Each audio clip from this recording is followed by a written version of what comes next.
Have you ever noticed that you can socialize well, smile, talk, seem completely comfortable, and still come home feeling exhausted, as if you had spent an energy you did not even know you had? Most people think this means a lack of love for others. They think it is coldness, distance, or even disinterest. But maybe it is none of that. Maybe you genuinely like the people you were with and truly had a good time. And still, something inside you simply shuts down afterward. She's not upset. She's just out of energy. If this sounds familiar, what you are about to hear explains something that probably no one has ever managed to put into words for you. Because this has nothing to do with whether or not you like people. It has to do with how much your mind processes when you are around them. Think about a group conversation. Everyone talking at the same time, someone telling a story, another person interrupting to laugh, a third person suddenly changing the subject. For most people, that is just a normal conversation. But for you, it's a lot of things happening all at once. Tone of voice, facial expression, who seems upset, who is forcing a smile, when it's your turn to speak, what to answer, how to react without seeming strange. You can do all of that. You can laugh at the right time, participate, seem completely natural. But inside, there's a part of you working the whole time, paying attention to details no one else seems to notice. Too many voices, too many faces, too many small reactions to manage. Then you get home. And that's when it happens. You sit on the couch and look at your phone. Someone sent a message. Today was really nice. You agree. You want to reply, but your fingers stay still. Maybe she should answer that message, but not now. It is not that you do not want to talk to that person. It is that in that moment, saying one more word feels physically heavy.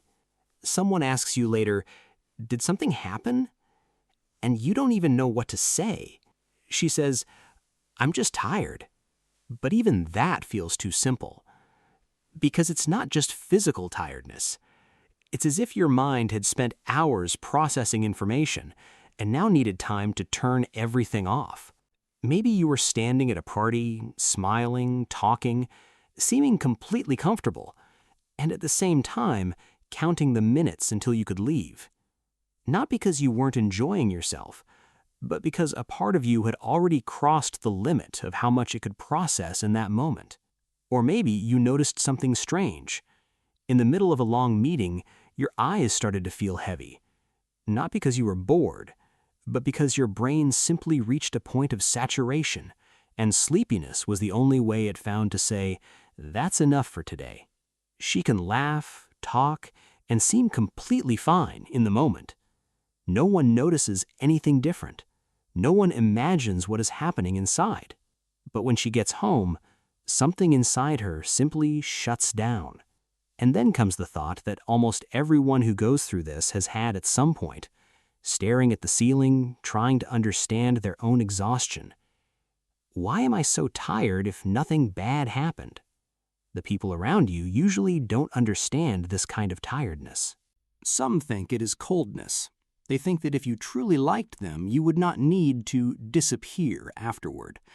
Others think it is a lack of interest, that you do not care enough to keep being present.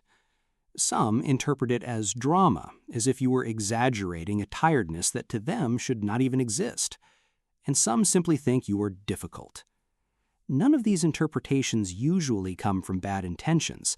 They happen because most people recharge their energy in a completely different way than you do. For them, being around people is what fills the tank. For you, it may be the exact opposite. It's what drains it. But maybe the problem was never you. Maybe it's just the expectation that everyone processes the social world in the same way. Liking someone and needing space afterward are not opposite things. You can deeply love the people you are with and still feel like your mind reached the limit of what it could absorb in that moment. It's not about caring less.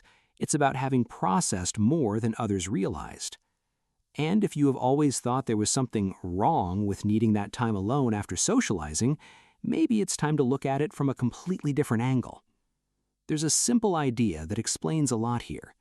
Some people process the social world in real time, almost effortlessly. Others process it in layers, one thing at a time, paying attention to details most people don't even realize they're noticing. While one person is simply enjoying the party, another is enjoying the party and noticing that someone suddenly went quiet, and sensing that the group's mood changed after a comment, and wondering whether they answered correctly 5 minutes ago, all of that happening at the same time underneath the normal conversation everyone sees on the outside. That is not a processing flaw, it is simply deeper processing. Think of it this way. Every social interaction requires a kind of active attention, listening, interpreting tone of voice, reading facial expressions, deciding what to say, noticing whether the joke landed well, sensing who feels uncomfortable. For some people, this process is automatic, almost invisible. For others, each of these layers requires a little mental energy. And mental energy, like any other kind of energy, has a limit. When that limit is reached, the body and mind ask for only one thing: a pause, less stimulation, fewer people to read, fewer decisions to make about how to react. It is not about liking people less. It is about having processed more information than most people imagine, and now needing silence to digest all of it. Not everyone who feels drained after socializing experiences it for the same reason. For some people, it is simply a matter of energy. They recharge alone, in the same way others recharge by being surrounded by people. It's not shyness, it's not fear, it's just fuel working in the opposite direction. They can be the funniest person in the group, the one who starts conversations, the one who makes everyone laugh, and still, by the end of the night, need hours of silence to feel like themselves again. For others, the tiredness comes from a quieter place. Sensitivity. These are people who notice details most others don't even register. A tone of voice that changed, a look that lasted 1 second too long, a joke that didn't land as well as it seemed. They are not trying to pay attention to all of that, they simply do, automatically, all the time. And processing so much information in so much detail becomes exhausting in a way no one on the outside can see. There are also people who carry a bit of social anxiety inside that same exhaustion. It is not only the external stimulation that weighs on them, it is the constant self-monitoring. Am I talking too little? Did I seem weird? Did I answer too coldly? These questions run on a loop, silently, while the conversation continues on the outside, normally, as if nothing is happening. It is a second job, invisible, running at the same time as the social interaction itself. For others, the tiredness comes from the need to maintain a version of themselves all the time, smiling even when they don't feel like it, seeming excited even when they're tired, continuing to participate even when their body is already asking for a pause.